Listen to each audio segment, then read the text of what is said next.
Let's say maybe 10 years ago, 5 years ago, people were like, you have to eat protein right after your workout or you're like wasting your workout, right? Which isn't true.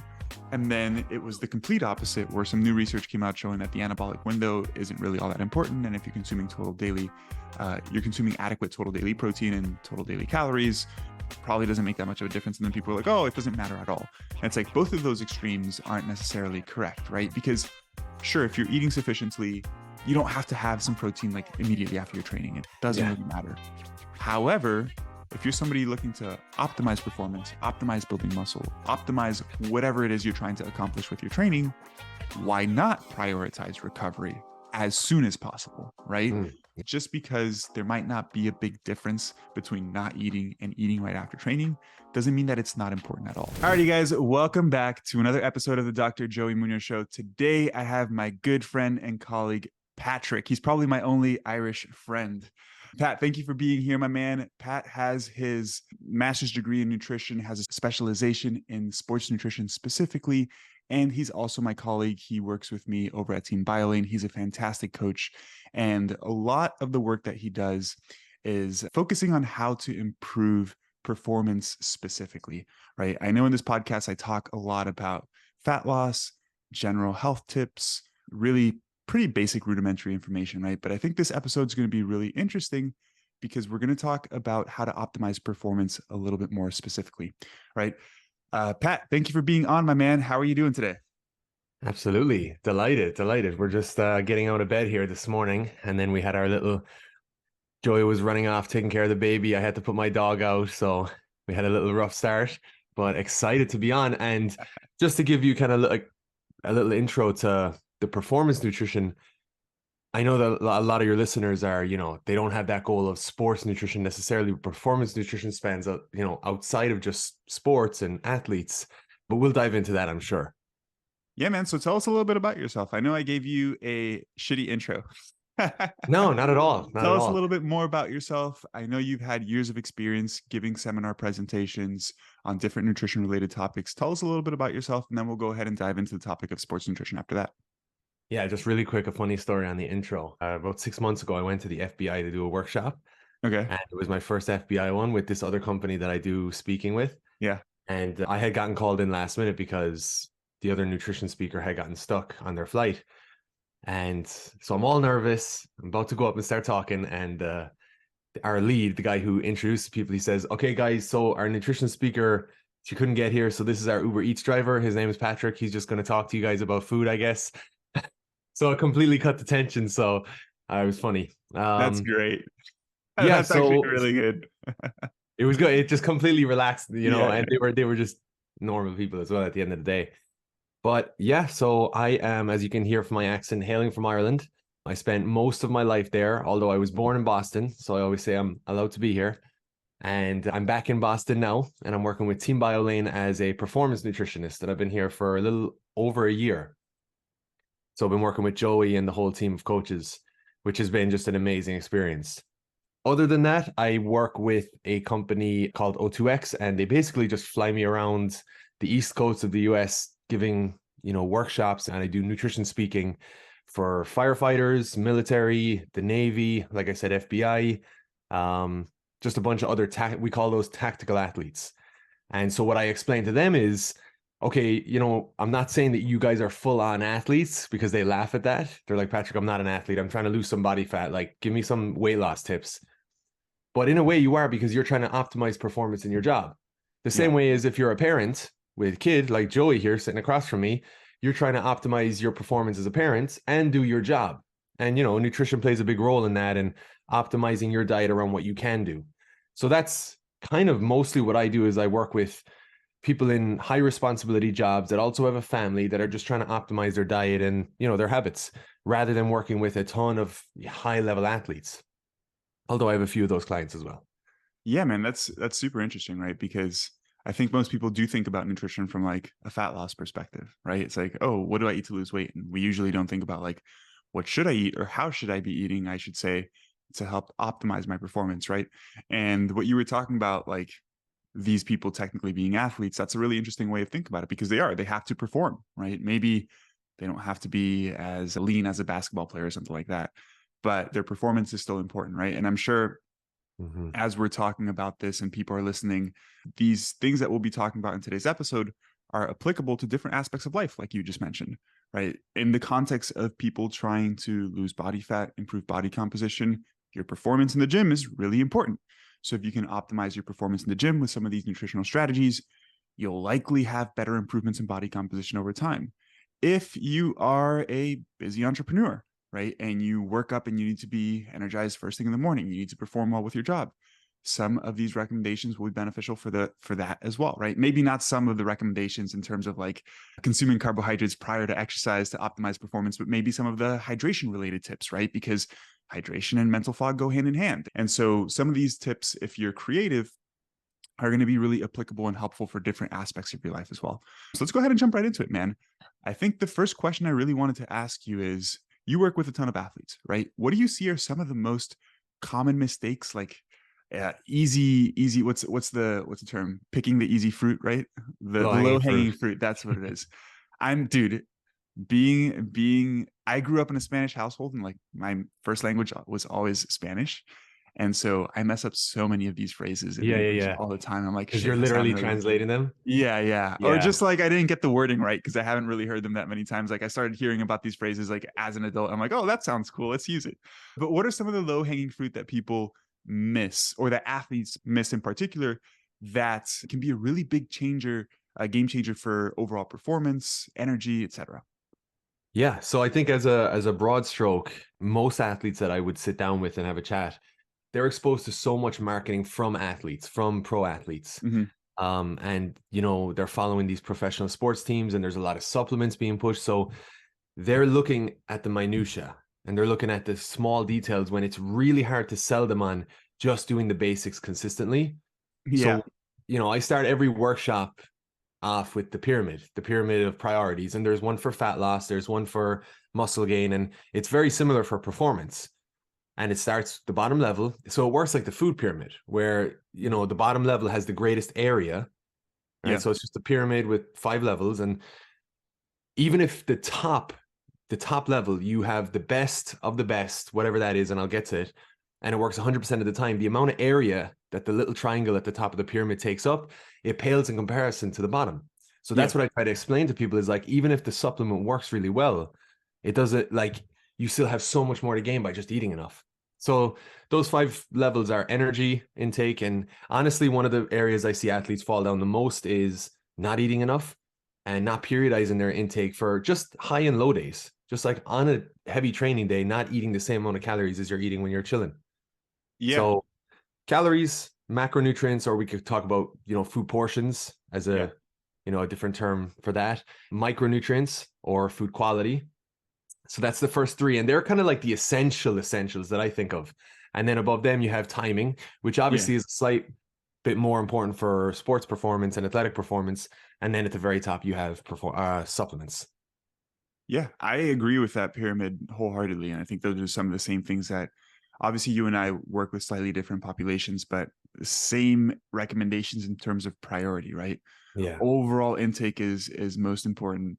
And then we talk about more specific details going from there.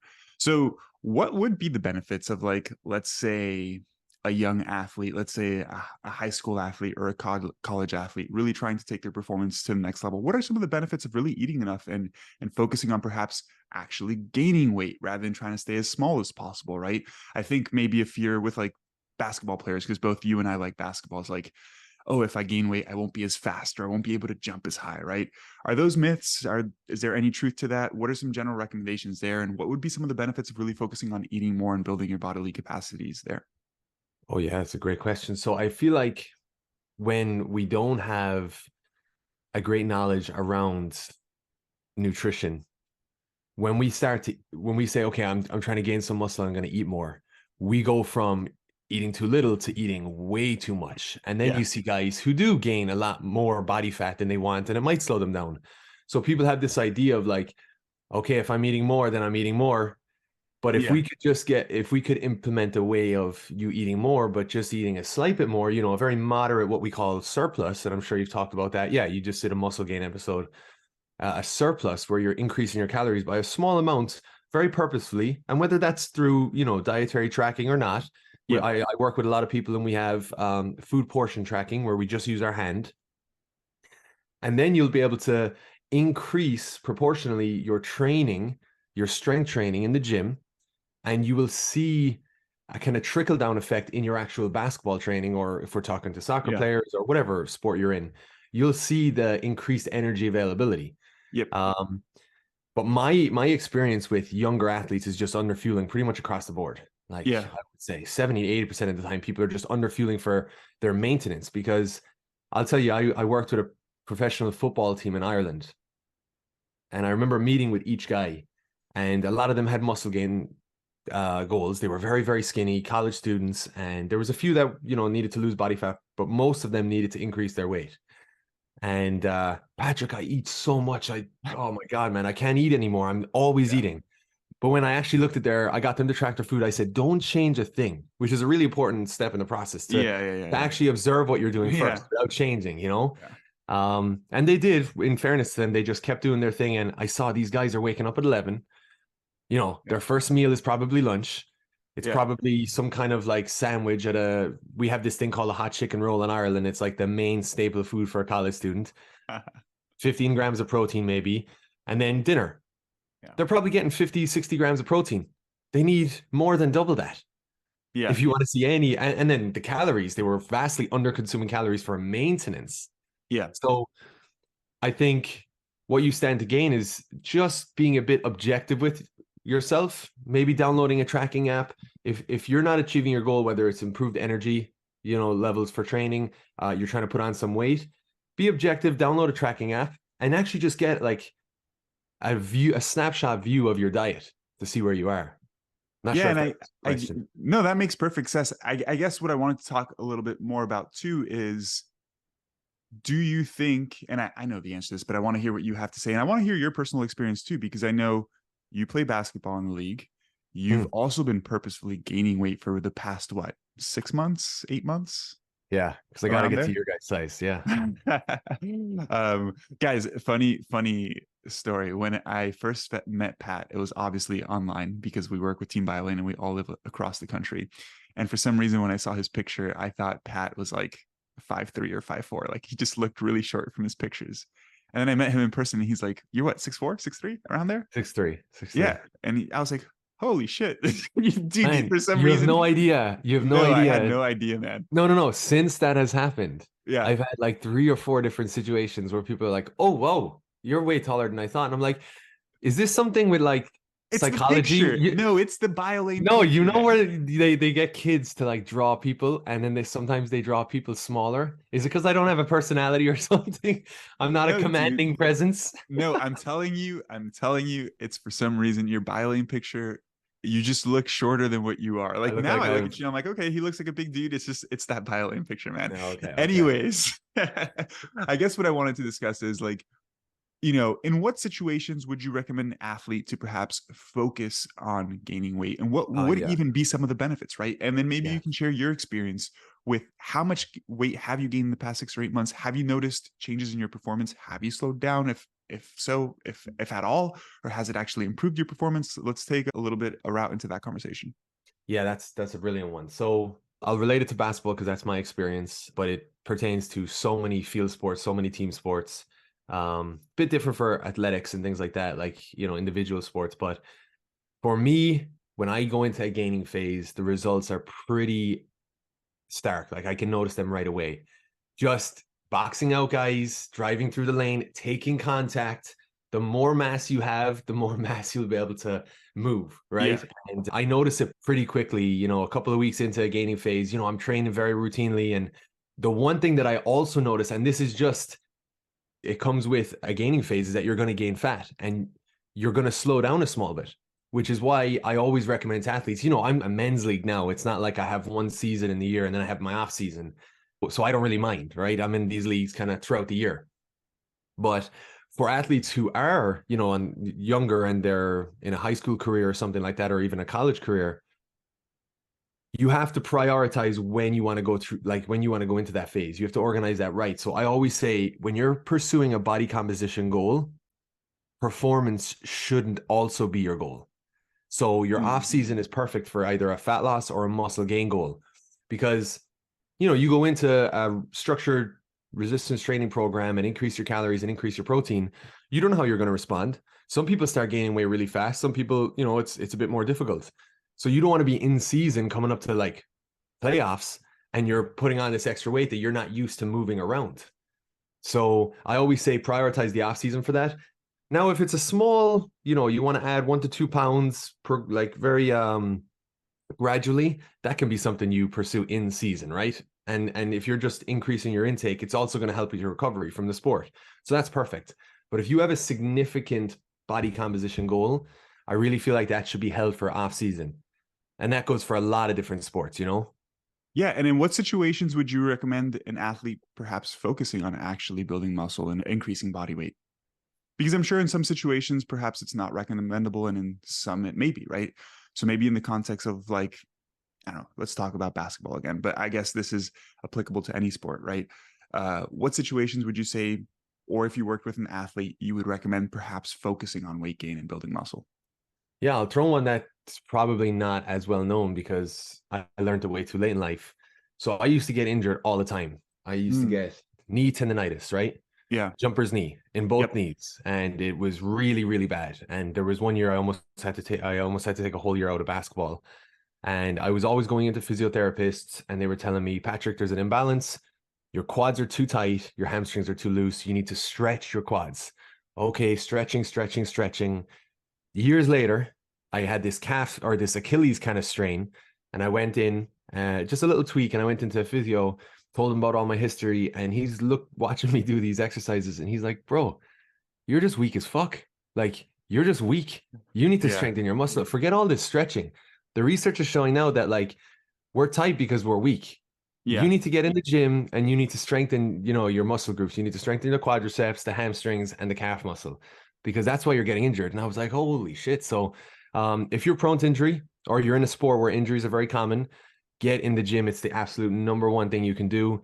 And then obviously pair that up with sufficient protein and sufficient calories. If you're training a ton, right? So sometimes, I'm working with people and they're training twice a day, and that doesn't even, you might not even be in competitive sport. You might just love training. Yeah. You need to refuel after those sessions.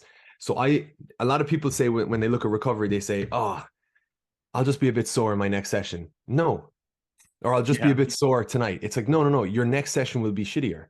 Yes. Because your recovery is almost like a way of refueling for your next session. Yes. So if you train a lot, if you're prone to injury, and if you just want to improve your ability to take contact in your sport, gain a bit of muscle, it really helps. Sometimes you think, oh, if I just gain muscle, is that really going to help me get stronger in my sport? Yes, it 100% will. What about from the perspective, I know you mentioned that acutely, right? In the short term, if you start focusing on building or increasing body weight, you might get a little bit slower acutely, right? You might feel a little bit heavier acutely, but long term, do you think it potentiates improvements in performance? For example, let's say there's a basketball player has hit a plateau on their vertical and they're really close to dunking, and they've been doing all sorts of jumping drills, optimizing all sorts of things with their training, but they just can't jump any higher. Maybe spending 6 to 8 months in a gaining phase, really improving the strength of the lower body. And then afterwards, losing that body fat that they gained, would that improve their bodily functions? 100%. Being able to jump higher? Yeah, exactly. 100%. Right? Yeah. So this is more of like a long-term strategy, right? It's not gaining weight for the sake of gaining weight, but gaining weights can essentially increase your potential to then improve the different aspects of your performance, right? Yeah. And it really takes that long-term outlook for people. You're going to gain some unwanted weight, but it's necessary, and we'll go back down, but it's necessary if you want to gain the functional mass that's going to improve your vertical, your speed, your power. Absolutely. Yeah. And I think these recommendations are probably more applicable to like younger athletes, right? Maybe high school athletes, maybe college athletes. And you see it I guess you see it in basketball and in football pretty frequently, where there's like a pretty good college player, they're pretty skinny, and then in the NBA, they blow up in terms of size, and they're just like 10 times better. Yeah, exactly. Yeah, and Giannis came into the league. Yeah. Yeah, and then they jump higher, run faster, take more contact, right? And I don't know. I guess there's just so much fear around like purposefully gaining weight because weight is an important aspect of your performance, right? If you're heavier, yeah, you're going to be a little bit slower in the short term. But if you guys, I don't think there's many like athletes listening to this podcast. Maybe there are, who knows? But if you really want to, or maybe even recreational athletes, right? Maybe people that play basketball on the weekends and enjoy it, or play soccer, whatever it is. If you want to be better at whatever sport you do, and this includes weightlifting, because weightlifting is a sport, bodybuilding, powerlifting, whatever it may be, taking a period of time to slowly increase your body weight may acutely, on paper, not be beneficial for performance because you're a little bit heavier. So even for lifting sports, relative to body weight, you might not be stronger, but it does potentiate your ability to improve long term. And if you're thinking about like, hey, a year from now, I'd like to jump a little bit higher, or a year from now, I'd like to be able to run a little bit faster, going through a purposeful gaining phase where you're actually increasing calories could be really, really helpful. Okay, so enough about really, calories. really quick on that, yeah, Joey. Go ahead. I know that, a lot of your listeners probably aren't in competitive sports. So that's not mainly who I work with. And I want people who are listening that play, I don't know, kickball on the weekends, in a men's league, soccer, or indoor soccer. This is for you as well. And this is actually really directed at you. Why not have the goal of improving your performance? I don't really care what level I'm performing at. Like, I always have the goal of improving my performance, in your job. Have that goal. If you're doing something and with the idea of half-assing it, I don't know, I don't think it's worth doing. Even if you're just in this random pickup scrimmage basketball game on Thursday nights at the YMCA, have a goal of improving your performance there. You score 10 points tonight, score 20 next week. You know what I mean? So that gives us joy. That gives us it makes it more fun. It makes it more fun. And I think it's funny that you mentioned that, Pat, because I see eye to eye with you on that 100%. I think it also comes down to the person's personality, because some people just do stuff like for fun. They're just like, oh, like I just want to do this for fun and not take it too seriously. And for me and you, it's like, if I don't take it seriously, it's not fun. Like, if I can't just do something like just like the doing it, that people don't get that, I guess. The doing it itself is not the fun part. The fun part is like getting better or winning or like performing really well. That's what's rewarding, at least for me. Absolutely. Okay, so I want to take a segue here and go from talking about energy balance and skip over macronutrients, because I've talked a ton about protein requirements and stuff like that. But let's actually talk about a little bit more of a niche subject, which would be timing, right? Because I think and actually, I've changed my mind on this a good amount. I used to think like from a fat loss perspective, timing didn't matter at all. And that's just not right. It does matter to an extent, obviously not as much as energy balance does, but timing can influence energy balance, right? And that's from the fat loss perspective. But from a performance perspective, what are some of the biggest nutrient timing recommendations? I'm assuming we'll talk a little bit about pre-workout nutrition, right? Hydrating properly before exercise. Perhaps we can even talk about like pre-workout supplementation, what might be helpful, post-workout recovery nutrition. Let's go into some of those topics. What are some of the biggest nutrient timing recommendations that you would give somebody trying to optimize their performance in any aspect of their life? Yeah. So you make a great point that I always start with saying, remember the pyramid I showed, and timing is the second to last, right? So it's not one of the main big three pillars. And it's kind of the same as fat loss and muscle gain. Making sure you're just getting enough of the nutrient is far more impactful than the timing of it for sports performance. And if I could interrupt you there just for a second, I think a really easy way to depict that or to explain that is because, for example, we'll talk about the importance of pre-workout nutrition. You should eat X whatever foods before your nutrition, before your exercise, right? And that can optimize performance. But if you're not eating enough overall, your performance is still going to be shitty. So you need to be eating enough overall first, and then you can think about how to distribute your food throughout the day, right? Yeah, exactly. It's like, think of, I don't know, your energy fuel stores as like a trend graph. And if you're vastly under consuming them, as a whole, the baseline is going to be way lower. Yeah, you'll get a little uptake from an uptick in the trend from your pre-workout nutrition. But if you're fueling enough throughout the day, your baseline starting up here, and then you'll get that uptick. So you'll be improving it far more. So pre-workout nutrition, the best thing you can do for starting a run, a training session fully fueled, is to make sure in the 12 to 24 hours before you're getting enough carbohydrates, right? There's no need for this crazy high carb meal that people talk about, the glycogen loading approach. You don't need to do that. To fill up your glycogen stores, which I'm sure you've talked about, Joey, it's just your stored carbohydrate. It's like a fuel tank in our muscle and our liver. You just need to eat high carbohydrate meals 24, 48 hours before your training session, right? And I'm talking about something you're going to go out for like a 5 to 10 mile run or something like that. If you're just doing a nice light arm session in the gym, you don't need to worry too much about your fueling for that. So then you're moving. So that's the days before, I like to say. Then you're moving closer to the session. Let's say you have a training session at 12 o'clock tomorrow. Whether this is like a lift, a run, a men's league game, or a women's league game. Sorry, I've said men's league a few times here. Now what you want to do is you want to look at the type of carbohydrates, right? So in the hours before, you have plenty of time to break down and digest them. So what I say is you want to go from your whole grain to your more refined, white, floury carbohydrates. Instead of brown bread, you want white bread, white pasta, white rice, breakfast cereal. The reason we want to go for those, and these are things that people stigmatize, right? Yeah. Because they've been refined and the fiber containing part of the grain has been actually extracted. And that makes for faster absorption of the carbohydrate. Yep. Also, if you're eating fiber very close to a training session, it can, the side effect of eating fiber is fermentation, and you're going to get gas. And that gas and that bloating can oftentimes cause issues in the gut during training, especially if it's a very high intensity training session.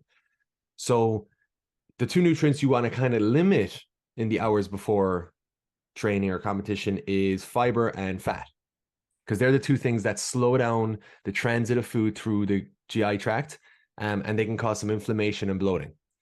Yeah. So floury carbohydrates in the couple of hours before, and then as you're within the hour before your training session, now you want to go to simple carbohydrates, where you're just looking for, whether it's sports drinks, granola bar, or just an energy bar, some low fiber fruit.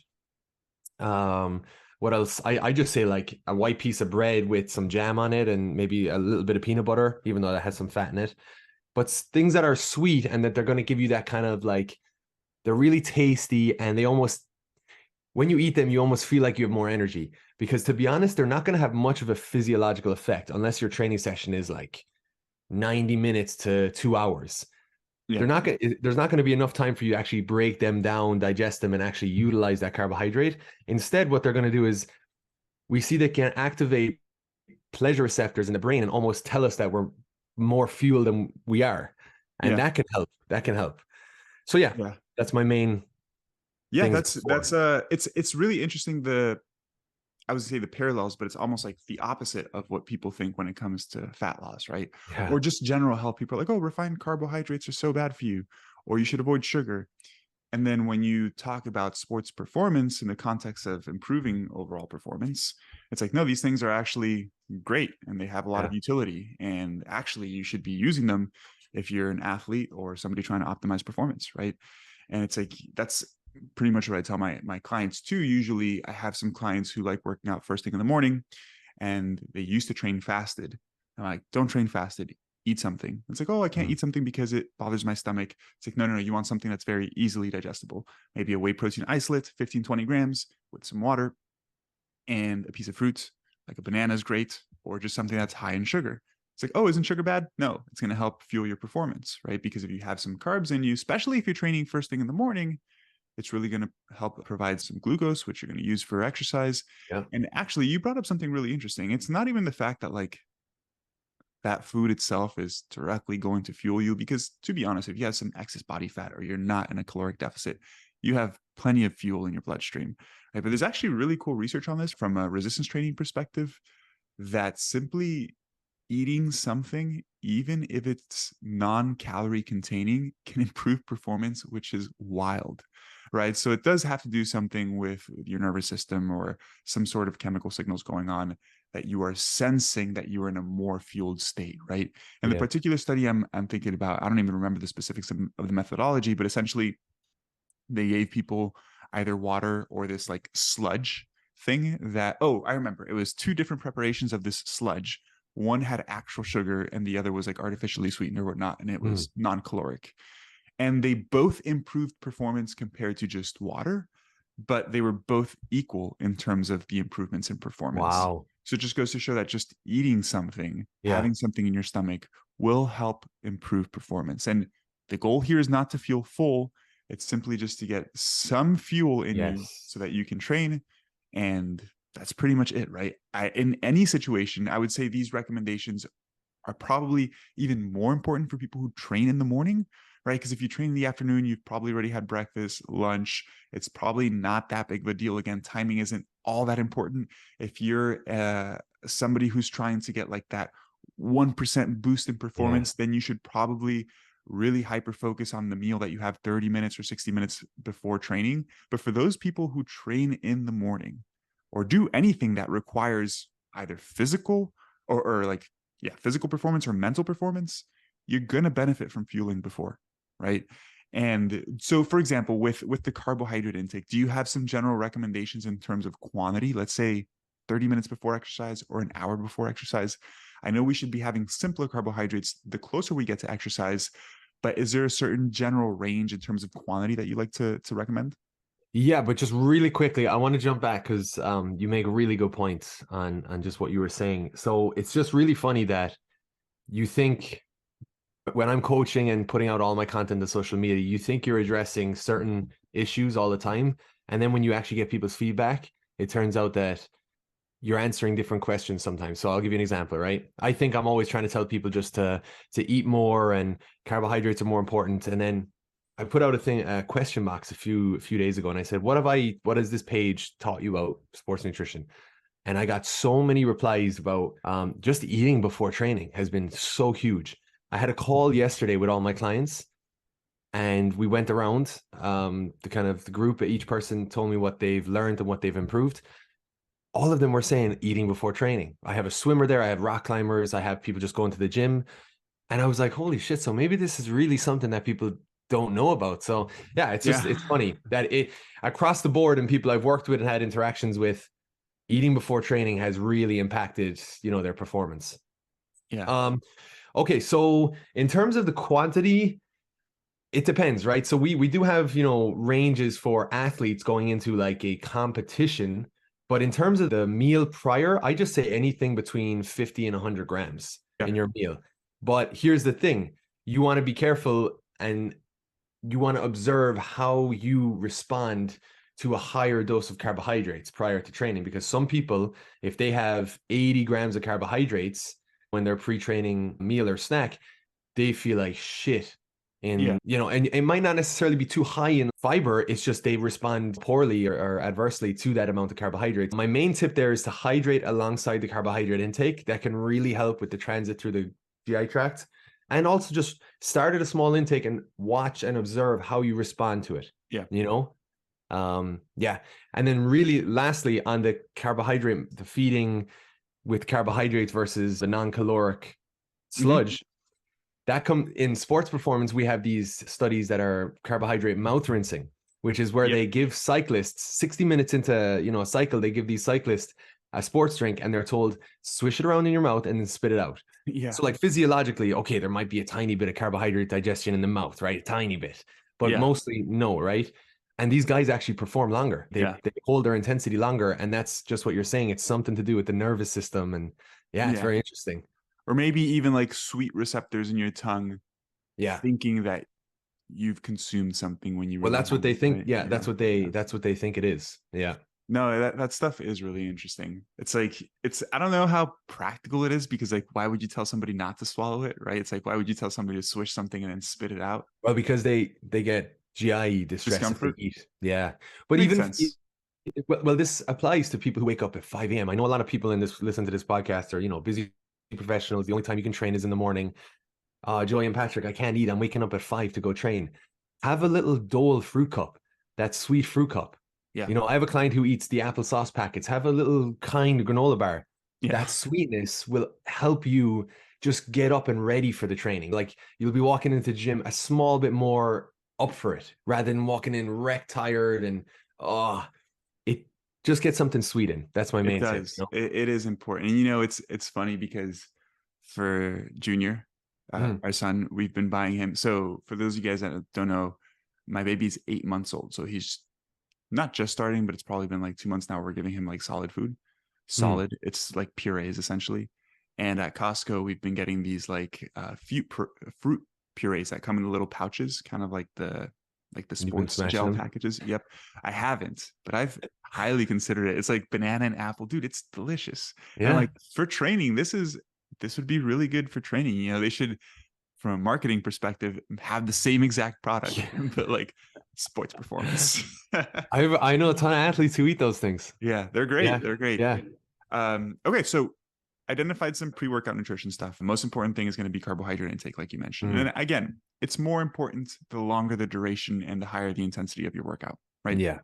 Now, from a recovery standpoint, after training, what are some important things to consider there? And then one important thing that I think you could touch on is for athletes that maybe have, like you mentioned, multiple workouts in a day, or even like multiple events over a week, and they really need to speed up recovery as much as possible.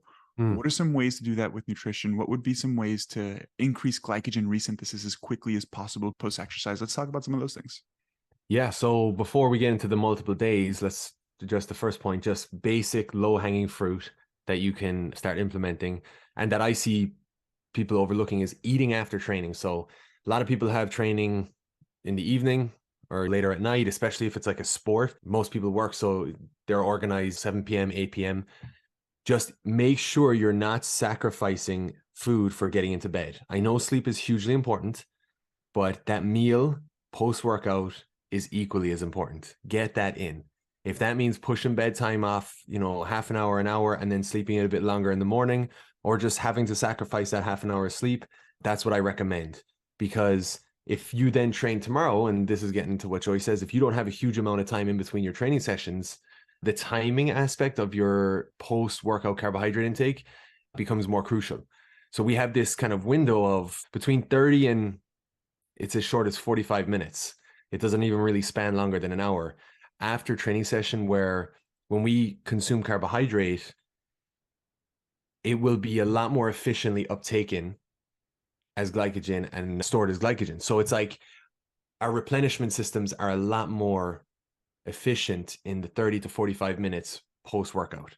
And that workout, it doesn't have to be like a very high intensity, but it should be a decent workout of 45 to 60 minutes at least. And it could be like an intense resistance training session or a sports training session. So making sure you're getting a good dose of carbohydrates in that post, like that window after. Now, if you don't have another training session until again tomorrow night, so you have 20 to 24 hours, Yeah. you don't really have to worry about that very short window. Yeah. So what I always tell people is like, forget about the anabolic window with the protein and now focus on the carbohydrate window, because that's actually shown to be Really important. really quick. Why is carbohydrate important post exercise, right? Because most people think, oh, post exercise, protein, protein, protein, protein. Yeah. Maybe you can touch on, are we depleting glycogen during exercise? Why is it important to resynthesize glycogen, for example? Why are carbs important both pre and post exercise? Yeah. So if your training session is anything really above 55 to 60% of your maximum intensity, right? That sounds complicated, but like just think of like your maximum intensity. If you're working out hard. Yeah, you're working out hard, right? Just think of it like that. You're primarily utilizing stored carbohydrate as glycogen as your main fuel source, right? It's our preferred fuel source, and we only have a limited amount. It's not like fatty acids where we basically have an unlimited storage of it. Yep. And what people don't tell you about going keto and going low carb, yeah, you can train forever and you feel great, but your pace and your intensity are probably significantly lower than if you are fed with carbohydrates and you have plenty of carbohydrates in the system, So you can absolutely be a low carbohydrate athlete, but I think you're going to be at a much lower intensity. You're not going to be able to reach the same intensities. Performance is definitely impaired on low carbohydrate diets. Yeah. That's well documented. And the whole idea that you can exercise longer, harder is not true at all on low carbohydrate diets. Like carbohydrates are essential for performance because, like you just mentioned, glycogen, like you need carbohydrates to perform. And if you don't have them, you're just not going to perform as well, right? Yeah. And the metabolic processes that you're going to use to produce energy, if you're not consuming carbohydrate, are not going to be as efficient as literally just taking glycogen, which is stored carbohydrate in your muscle, and immediately using it for energy.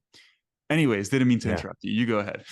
No, that's an absolutely great point. And so and that's where the theory of refueling carbohydrate after a session Yeah. is coming from, that you're bringing down that store, Mhm. right? Especially if your training session is long, right? If it's more than an hour, you're significantly depleting that store. Yeah. And like I said, you don't have this unlimited depot of glycogen. Yeah. We store between 400 and 600 grams in the body. Yeah. Some people a bit less, some people a bit more. It depends on the amount of muscle you have, because we store it mainly in the muscle, but also a small amount in the liver. And you need to replenish that going into your next session.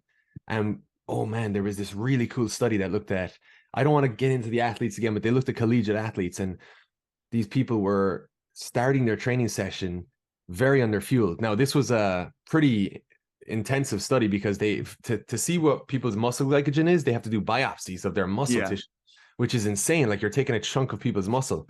But they did find that these people who thought they were eating enough, they were starting training with half of the fuel that they needed. So that could be the case for you, whether you're going in and doing a heavy lifting session or a run. Make sure you're refueling after the session with carbohydrates, because that impacts going into your next session. Stop thinking about it as recovery. Think about it more as fueling for your next session. Yeah. No, that's an interesting way of putting it. And I think, this recommendation, well, I guess we're talking about post-workout nutrition, but yeah, it's, even for people who may have like two events back to back within a short time period, it's like you need to refuel your glycogen stores essentially as quickly as possible, right? And this also touches one interesting topic. And again, we're getting into like more niche topics here, but the idea of multiple transportable carbohydrates, right? Where it's like, hey, if you train in the morning and then you train again in the afternoon, and that's probably not most people, but maybe professional athletes or people who want to become professional athletes who may have like a lighter technique session in the morning and like a more intense lifting session in the afternoon or whatever it may be. After that first session, if it's relatively intense and you have depleted glycogen, and again, as Pat mentioned, if you're training pretty hard and you're training longer than an hour, you're likely depleting glycogen to a certain extent. You need to refuel that glycogen as quickly as possible. Ideally, eating as soon as possible after training is going to be best. And then if we really want to optimize it as much as possible, there's some evidence that consuming caffeine alongside carbohydrates can help increase the rate of glycogen resynthesis. And then also consuming what are called multiple transportable carbohydrates. Sounds like a fancy name. It's not. It just means eating different types of carbohydrates. Why is that important? Because for certain carbohydrates like glucose to actually get into our cells, they need what are called transporter proteins. These transporter proteins are little proteins that sit on the membrane of your cells, and they allow for things like glucose to get inside the cell. So if you're just consuming glucose, then that transporter becomes a limiting factor, right? Because if there's not enough of that transporter available, you're not going to absorb glucose as quickly as possible. So it's like a late rate limiting step. Whereas if you have two different types of carbohydrates, let's say glucose and fructose, for example, fructose uses a completely different transporter than glucose. So you can theoretically absorb the carbohydrate twice as fast and resynthesize glycogen twice as fast as well. So for those of you guys that are listening, that are probably very, very few, that really, really want to optimize the recovery aspect as quickly as possible, have simple carbohydrates immediately post-training. Ideally, I mean, most people don't even think about having caffeine after a workout, right? You definitely don't have to have caffeine after a workout. But if for some reason you have another workout session, like an hour or two, caffeine may help slightly to speed up the rate of glycogen resynthesis. And then having different sources of carbohydrate. If you have fruit, contains both glucose and fructose, so you're good there, right? Yeah. But that's really one of those cool, like more sciencey topics that I like to talk about, because it's just cool, right? Like I nerd out about this stuff. I think Awesome. it's cool to Yeah, know how like the different carbohydrate sources are important. and I couldn't have explained it better yourself. That is 100% the pathway and the kind of logic behind the multiple transportable. Two other things that you can focus on the post-workout window to optimize glycogen resynthesis is creatine, interestingly. And also, if you don't have a lot of carbohydrate, like if, I don't know, you have a granola bar as a snack, getting protein in with that. So if you don't have a lot of carbohydrates and you still want to optimize the replenishment of glycogen, having a dose of protein alongside it will help. But it doesn't matter if you have plenty of carbohydrates. So the additional protein won't really have much of an additional effect or benefit if you have plenty of carbohydrates. Obviously, the Yeah. protein is really important for the recovery of muscle, though, right? Yeah. It's because some of those amino acids can actually be converted into glucose and used for glycogen synthesis, right? And then your body's going to optimize, or your body's going to prioritize whatever recovery pathway is most important immediately, right? So if you have like no glycogen, you might be using some of that protein to help resynthesize glycogen. So that's a really, really interesting tip there. And, Yeah. I did want to go ahead and move into talking about protein a little bit because, go ahead. Yeah. Can you hear that? You're gonna have to cut this here, so just timestamp it. No, I can't hear it. It won't be cut out. It's okay. It's all good, man. Natural conversation. Don't worry. It's like someone's doing construction out here on the street, and it's like really No. loud. You can't hear Think it at all? no. Thankfully, you and I have really fancy $5,000 mics that don't catch anything except our voice. Nice Dude, one. uh, Gabby's doing work in the bathroom, like right there, and you can't hear any of it, which is nice. Wow. Yeah, it's nice. But what I was going to say about protein is, with the anabolic window, I'd say, let's say maybe 10 years ago, 5 years ago, people were like, you have to eat protein right after your workout, Mm, or you're like wasting your workout, right? Which isn't true. And then it was the complete opposite, where some new research came out showing that the anabolic window isn't really all that important. And if you're consuming adequate total daily protein and total daily calories, it probably doesn't make that much of a difference. And then people are like, oh, it doesn't matter at all. And it's like both of those extremes aren't necessarily correct, right? Because sure, if you're eating sufficiently, you don't have to have some protein like immediately after your training. It doesn't yeah. really matter. However, if you're somebody looking to optimize performance, optimize building muscle, optimize whatever it is you're trying to accomplish with your training, why not prioritize recovery as soon as possible, right? Mm, Just because there might not be a big difference between not eating and eating right after training doesn't mean that it's not important at all. And again, we're talking about hierarchy of importance here, but for some people, a 0.5% or a 1% benefit is a big difference, yeah. right? Especially if you're a professional athlete, stakes on the line, whatever. But even for recreational athletes like myself, I'm not a bodybuilder, but I love training in that way. And for me, if I could do something that'll give me a small 1% boost, if it's not that big of a deal, like prioritizing my food right after training, I'm going to do it because I want that small benefit, right? So just because something doesn't matter all that much doesn't mean that you shouldn't prioritize it if performance, building muscle, whatever is part of your goal. Yeah, I think that's such a good point. It's like, I don't know in nutrition if things can be so clear cut as they 100% don't have an impact or they 100% do. Yeah. What I tell people is like, stop losing sleep over, you have these guys, they're barely out of the squat rack and they're shaking up their protein. It's like, you don't need to get it within, 20 minutes after. But if you can get, a dose of protein, like the anabolic window spans longer. So we have, 90 minutes to almost 2 hours.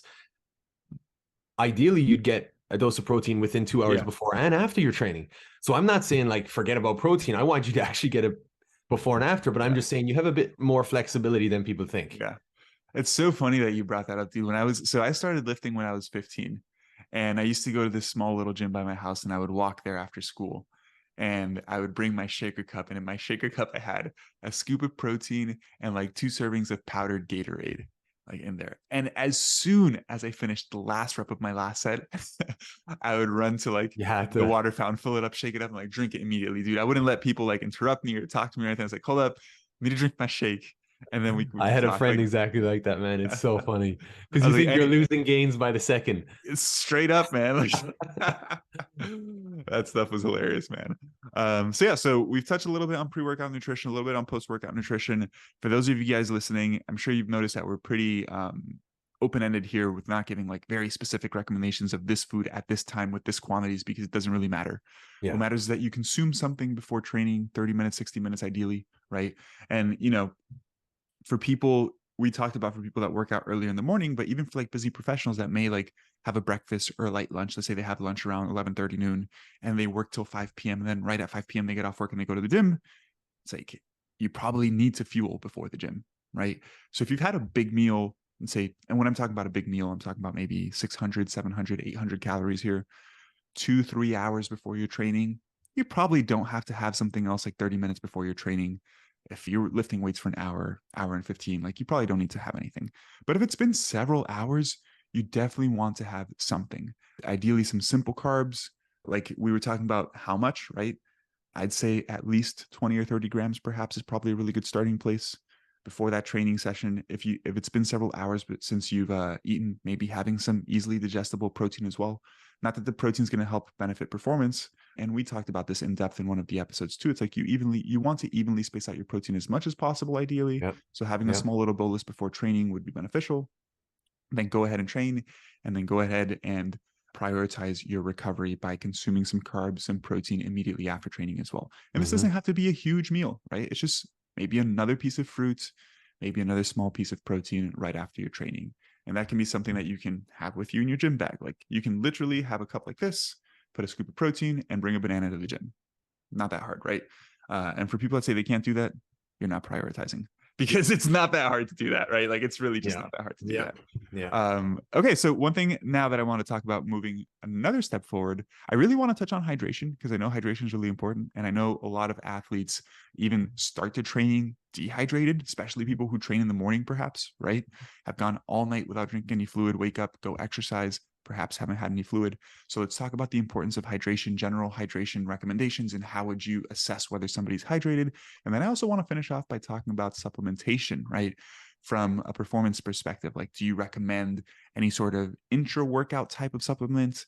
If so, which ones and what situations? Because I know everything is context dependent too. Let's go ahead and go into those topics, and let's talk about hydration a little bit.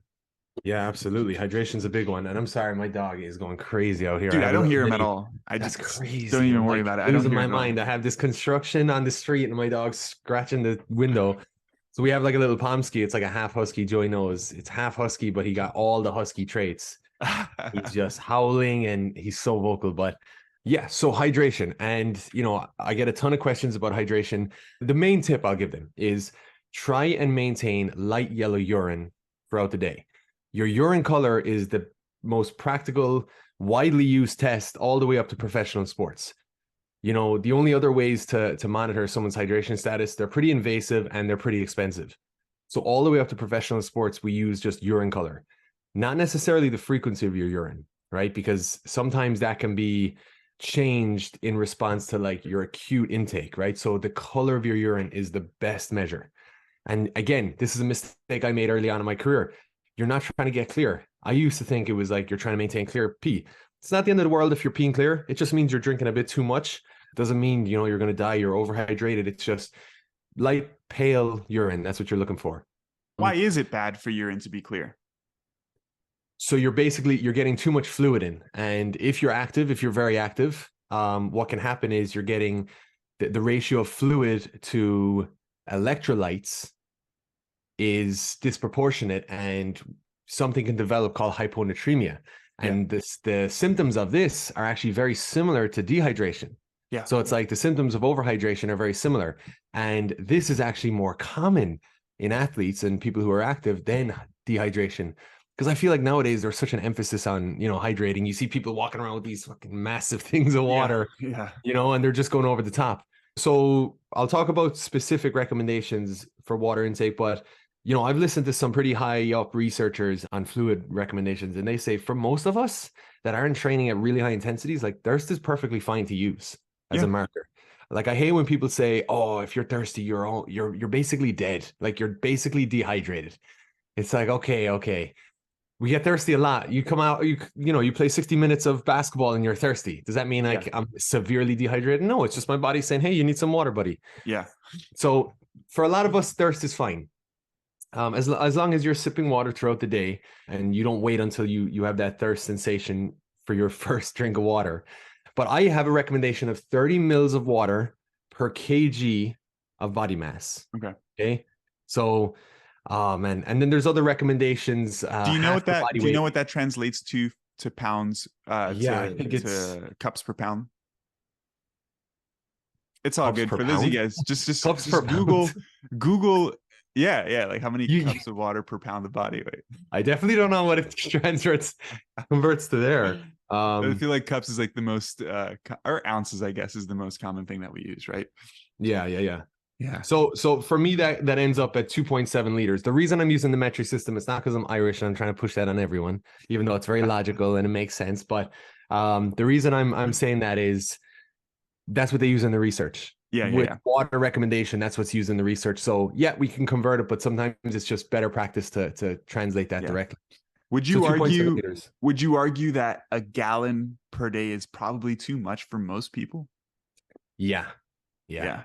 So funny story about that. We just started the Hard 75. Have you ever heard of it?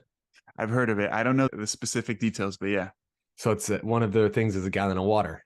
And it's like, it's kind of anti-scientific because it's a gallon of water for everyone. My girlfriend is Yeah. literally 110 pounds and she's drinking a gallon of water. And I'm like, no, no, no, you're not drinking a gallon of water. That's absolutely stupid. So we Yeah. brought her down in the water intake because that's just ridiculous. Yeah, 100%. So there's this I'll link you the podcast episode, and it's basically one of the world's most esteemed researchers in hydration for athletic performance, and he said giving a blanket recommendation for people in terms of water intake, like the 12 cups or the 10 cups, is as stupid as giving everyone the 2,500 calorie generic goal. Yeah. Like, it's based on your activity level, your body mass, your sweat rate. Different people have different sweat rates. Some people Yeah. start sweating leaving the house, and some people have to be 35 minutes into a high intensity session before they start having a bit of sweat. So that's important. Yeah. And yeah, that's perfect, man. I think the urine test is what I tell all of my clients to be like, how much water should I drink? It's like, it doesn't really matter. Just when you pee, if it's fairly translucent, light yellow, you're probably good, right? Because that's a very, I was going to say indirect, but it's actually a very direct way of knowing whether you're drinking enough water or not, right? Now, I know that from a lot of people who work out early in the morning, you've gone probably 8 to 12 hours without drinking water. You slowly become dehydrated overnight, and perhaps they wake up and they go exercise. It's not a good idea, right? What are some really simple ways to quickly hydrate in the morning? Because I know, you drink water, it also takes a little bit of time. It's not like you drink it and immediately it's in your bloodstream and immediately goes into your cells and you're hydrated. What are some ways to perhaps like speed up that hydration process? Well, the goal with like a hydration drink is to try and keep as much of the fluid in your system, right? Yeah. So if you just drink a lot of clear water, sometimes that'll just pass through really quickly. Yeah. So what you want to do is you want to keep that in. So sometimes mixing that with carbohydrate. And that's the kind of rationale behind sports drinks. Now that has been dragged out of proportion. You have like sugar water now, but a sports drink, a smoothie can be a great way of hydrating. A cup of coffee, you're hydrating. That's a good way to sip on a decent sized cup of coffee. Some juice in the morning.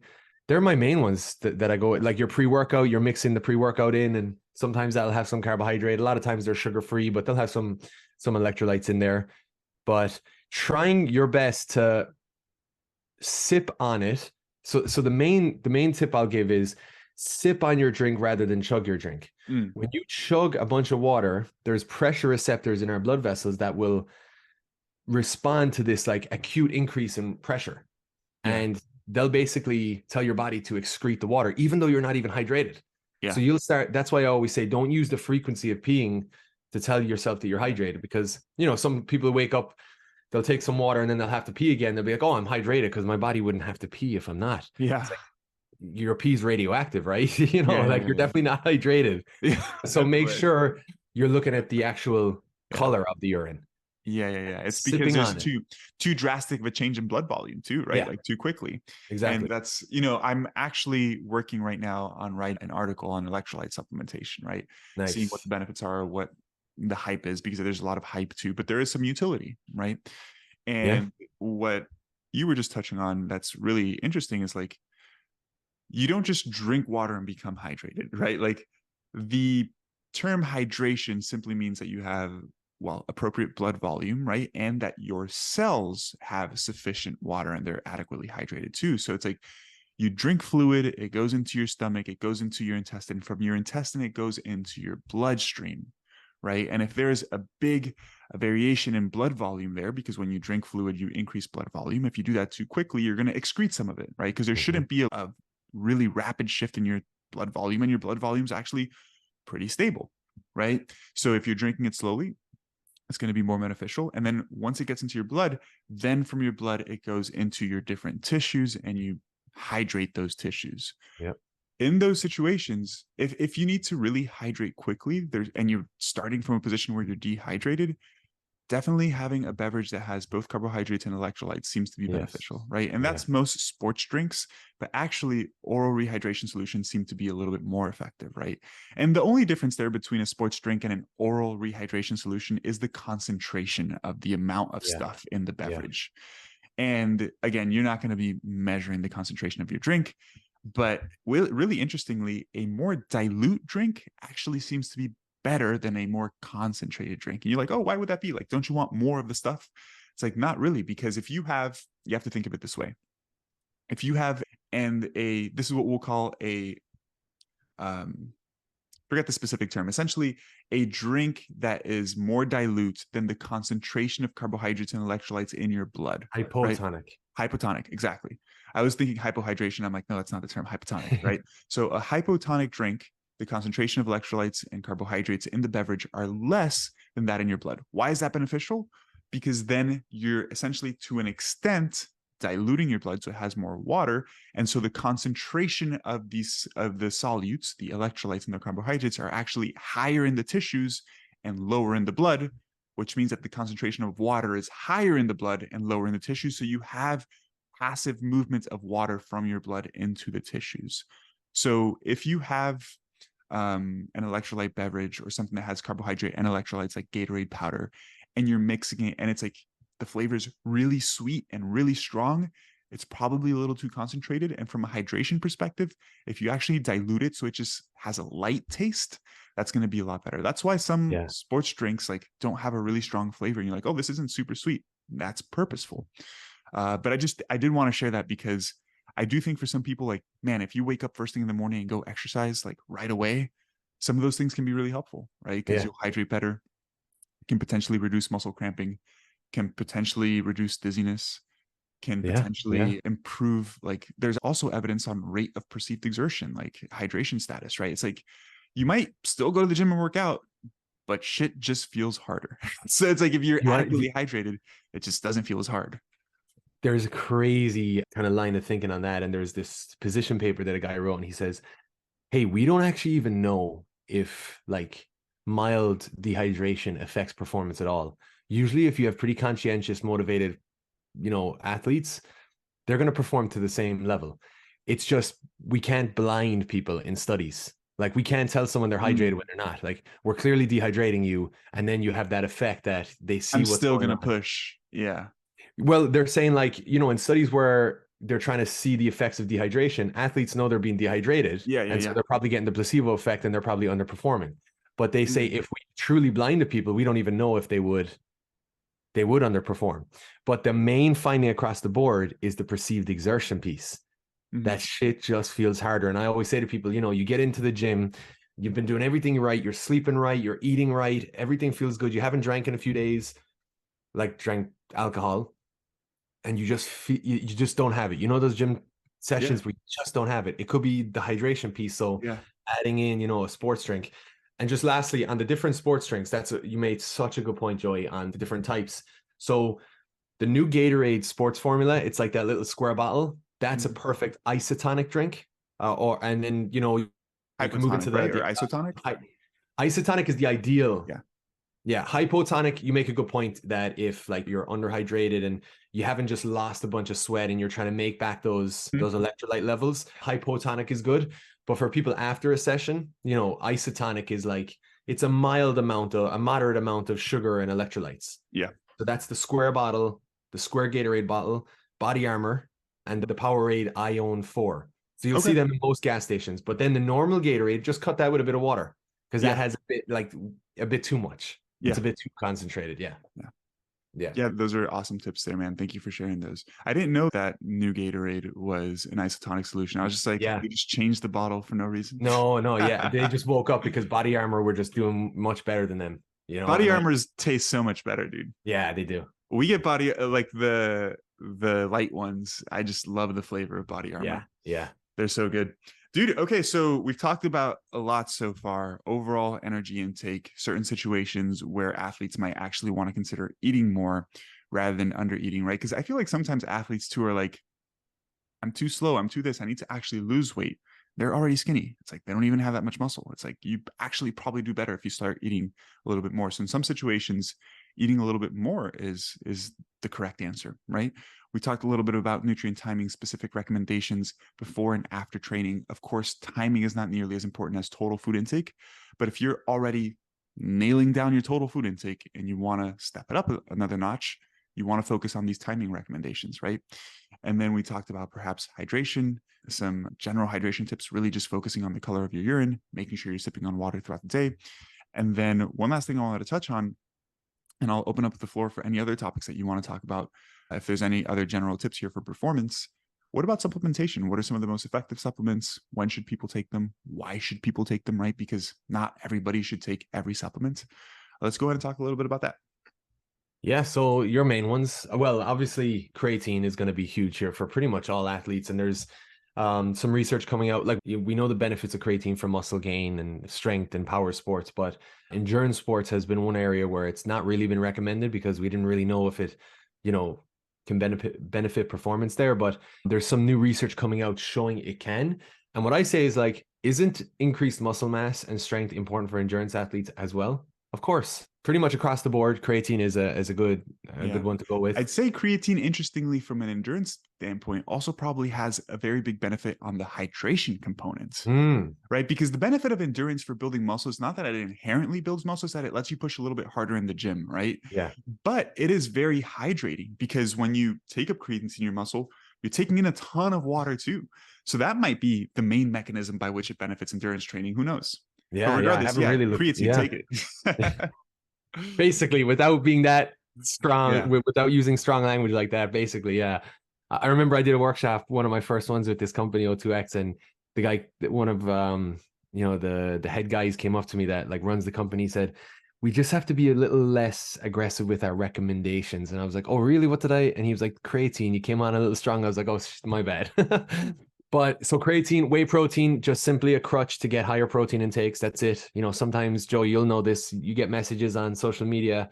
It'll be like, a middle-aged woman or man, and it's, hey, I'm trying to lose some weight. I'm thinking of starting protein. And I'm like, we just associate whey protein with this like pinnacle of health, right? It's like, just don't tell people you're natural anymore, though, because then you're lying. It's just a crutch to get more protein. That's what a lot of supplements are. They're not this extra compound that you don't have access to through the diet. It's just getting higher levels of that. And it's the same with creatine. We get creatine, through animal products, and we synthesize it in the body. You're just getting, 3 to 4 times that through regular creatine intake. Whey protein. Other than that, caffeine can be good for most athletes, endurance, power sports. And that's the piece with the perceived exertion. Again, it can reduce the perceived exertion of high output training, when you're lifting heavy weight or you're going into the high rep ranges. What it can also do is improve your reaction times and your reaction speed. So that pertains to, team sports and things like that. What else? Okay, so nitric oxide supplements. These are pretty popular in the literature right now. And this is, we get it mainly from beets. And basically, we take it in as nitrates, and then that's converted to a thing called nitrite, which is then converted to nitric oxide. I might be losing a few listeners here, but basically nitric oxide can act on the wall of the blood vessel and allow it to dilate, which can improve the delivery of oxygen. And so that's what these supplements are shown to improve, is like oxygen delivery, and it can reduce the oxygen cost of higher intensity exercise.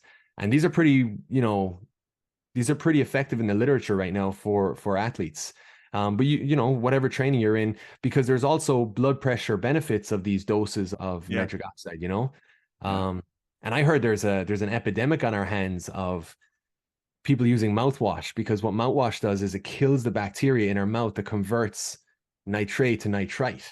So limit your mouthwash use to like once a day. That's a recommendation. You also get these nitrates from, dark leafy greens, but in a beet juice supplement, you get it's a lot more concentrated with them. That's interesting about the mouthwash. You'll definitely have to share that with me, because I wonder how large the effect actually is. But I definitely have to read that to see, because it's like, is doing it once a day bad? 2 times a day? 3 times a day? I don't know. So I have a couple of dietitian friends, and I almost called them out on these because I was so blown away by the percentage of like reduction in nitrate to nitrite synthesis. It was crazy. It was one of these things that people post and you're like, all right, chill out. This is too aggressive. Like, there's no way this is evidence-based. Yeah. I dove into this stuff and it's pretty. Yeah. But a lot of that occurs in your body, like after you swallow something too. So I guess my question is, how important is that conversion in your mouth specifically? Well, the nitrite to nitrate, I believe, is primarily in the mouth, or the nitrate to nitrite. I believe, but I could be I'm not sure, wrong to be honest. I'd have to look into it. But yeah, with nitric oxide supplements, another really beneficial thing is citrulline malate. Yeah. Right. Yeah. Because so arginine is a direct precursor to nitric oxide in the endothelial cells, which are the cells that line the inner lining of your blood vessels, right? But arginine supplements aren't really well absorbed in the stomach, or in the intestine, I should say. So yeah, citrulline is actually the precursor to arginine, which is then used in nitric oxide to be converted to nitric oxide. But citrulline has a much higher rate of absorption. So with all pre-workouts, like you'll notice none of them contain arginine anymore. And they used to just a couple years back. And now like all of them contain citrulline malate. And citrulline is going to be beneficial for both resistance and endurance training, really. Just because that dilation in your blood vessels, like you mentioned, increased overall blood flow, right? So you get more oxygen, but also more nutrients being delivered to the different tissues. And you can argue that that's probably beneficial from a recovery perspective too, right? So citrulline or beetroot powder, any of those are going to be providing different precursors for nitric oxide. Is there anything else you would recommend? Yeah, so that same pathway with one form not being, accessible or absorbable is beta alanine. So beta alanine is an augmented amino acid, and we can absorb that. And carnosine is what we're trying to get more of, but that's not well absorbed. So, and what that can do is it can basically, this is for people who are training at very high intensities. Yeah. Right. So beta alanine, it's usually in a lot of pre-workouts, and it gives you the face tingles. They call it paresthesia. That's what I literally hate. That's why I can't take it. I love it, dude. Yes. People are like, I put a story up the other day and people are like, I fucking love this. This is why I take it. And I'm like, what? I have issues, bro. When I feel my face super tingly, that's like when I feel like I'm ready to freaking destroy the weights. Probably look into that, man. So yeah, and that can help with higher intensity performance. Along the same lines is, oh my God, I'm always forgetting the betaine. Betaine, that can help. Yeah. Betaine seems to be beneficial, particularly in heat, right? Like if you're training outdoors, endurance training in the heat, betaine can be beneficial there for prolonging exercise duration. And then one thing I wanted to touch on beta alanine, so because I know a lot of people, well, all pre-workout supplements pretty much have beta alanine, and high intensity exercise is where it's beneficial, but the duration also matters too. So like if you're doing a really heavy set of like 3 or 5 reps and that's like 15-20 seconds, it's probably not that beneficial. For exercise duration. So this wouldn't even be too applicable to like long endurance, but high intensity between 1 to 3 minutes, right? That could be like a basketball play, or it could be a superset at the gym. Anything where you're exerting pretty high intensity or high effort between 1 to 3 minutes or so, beta alanine is definitely going to be very, very beneficial there. Yeah, and so what it's doing, and the other one I was trying to remember is sodium bicarbonate, and they kind of both have similar effects, right? Intracellular and extracellular buffers. So what they can do is they can basically, they reduce the buildup of these, the hydrogen. Yeah. And so it's not necessarily reaching higher intensities, it's pushing out the time you can maintain the higher intensity. You know what I mean? So that's exactly what you mean. The longer duration, high intensity sessions. And then just on your note about temperature, right? We're coming into the summer. A lot of research going into menthol, whether it's a mint, chewing gum, a drink. Menthol, what it does is it basically tells our body we're cooler without actually affecting the temperature whatsoever. So it must have a similar nervous system impact like the carbohydrates we were talking about. You're about to go out in really high temperatures. Central fatigue is directly dependent on body temperature. So if your body's heating up, it's gonna be more likely to fatigue earlier on. So if you have something like menthol or just even ice cold water as your pre-workout drink, with the ice cold water, you're actually probably bringing down your body temperature, but very, very small amounts, of course. But with the menthol, you're signaling to your body that you're colder than you are. And that can delay fatigue. So it's really interesting. Yeah, that is really interesting. Yeah. Definitely don't have spicy chilies then before training. Right? Yeah. Also for your gut, you'd be sitting on the toilet. Let's go ahead and wrap this up. I think we've been talking for almost like an hour and a half. Almost. Oh, damn.